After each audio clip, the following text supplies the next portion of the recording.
Политичките партии од власта и опозицијата со различни гледишта и спротивставени ставови за годишното обраќање на председателката Гордана Силјановска-Давкова. За председателот на опозицијата Винко Филипче, денешното обраќање на председателката не понудило визија за иднината на државата.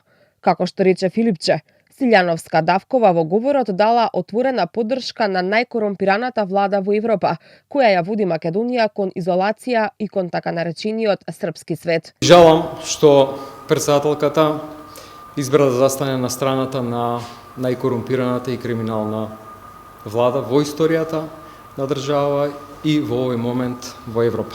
Оваа влада, а денеска председателката даде поддршка, ја води Македонија кон изолација, дека европската приказна за нас е завршена, нема да има никакви реформи и следи голема криза. Жалам што председателката не застана на страната на мнозинството граѓани кои сакаат оваа земја да видат интегрирана целосно во Европа. За Антонио Милошовски, пратеник од ВМРО ДПМН, во говорот председателката останала на незиниот принципиелен став кога се работи за отстапки надвор од копенхагенските критериуми. Милошовски ја поздрави и идејата на Силјановска-Давкова за вклучување на диаспората како неизоставен дел од Македонија. Се работи за едно издржано образложение на незините годишни активности и согледување на проблемите, предизвиците со кои ще се соочува Македонија како држава.